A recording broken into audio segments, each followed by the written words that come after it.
প্রিয় পঞ্চম শ্রেণীর শিক্ষার্থী বন্ধুরা, তোমাদের বইয়ের 19 পৃষ্ঠায় দেখো আরেকটা অঙ্ক দেখাবো।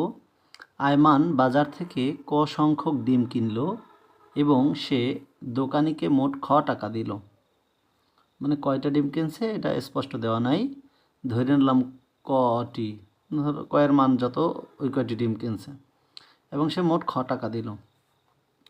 দেখি এখন কি বলা আছে, প্রতিটি ডিমের দাম 12 টাকা হলে, মানে এক একটা ডিমের দামও দেওয়া আছে কিন্তু 12 টাকা টাকা হলে নিচে এর প্রশ্নগুলোর উত্তর খুঁজি।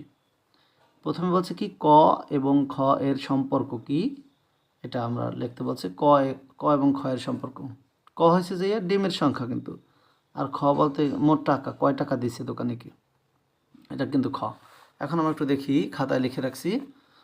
দেখো আমি যদি ওই যে একটা ডিমের দাম যেহেতু 12 টাকা, একটা ডিমের দাম যেহেতু 12 টাকা, যদি আমি দুইটা ডিম কিনি তাহলে 12 গুণ 2, তিনটা ডিম কিনলে 12 গুণ 3, চারটা ডিম কিনলে 12 গুণ 4, 4। আর ক সংখ্যক ডিম কিনলে তাহলে কি মানে 12, মানে কটা যদি ডিম কিনি তাহলে 12 গুণ ক হইবে, অথবা ক গুণ 12, এটা একভাবে লেখাই যায়। তার মানে 12 গুণ ক করতে হবে। যে মানে ক্ষয়ের মান কত, মানে আমি দোকানিকে মোট কত টাকা দিছি, যে কয় টাকা ডিম কিনছি এবং প্রত্যেকটা ডিমের দাম 12 টাকা করে।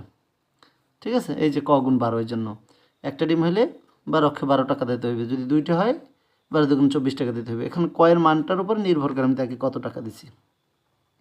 ওকে, পরেরটা দেখি।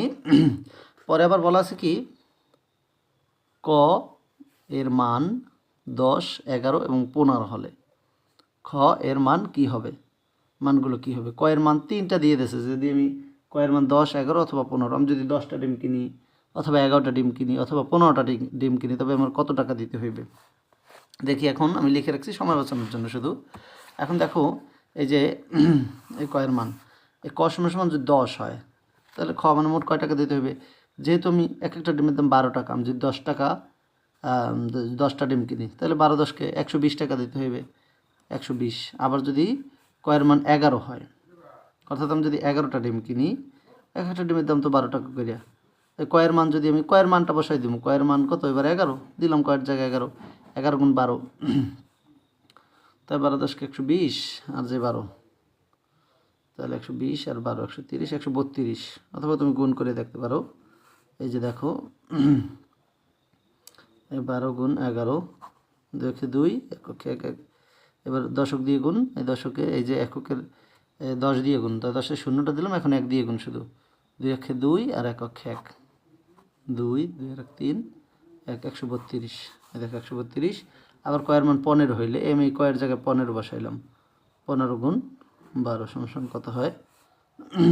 এখন আমি মুখে মুখেও করতে পারি, 15 10কে 150 আর 2, এই এখানে তো 10 আর 2 12, এটা যদি আমি ভাঙাই তাহলে 10 আর 2 12 না, মানে এটা হচ্ছে এককের ঘরে 2 আর এটা হচ্ছে 10, 10 আর 2 12, তাই 12টা আছে 15, 15 10টা হলে তো 150, আরও আছে 2টা, তাহলে 2টা তো 15 দুগুণ 30, 150 30 180 হইবে, গুণ করে মিলেই নিও।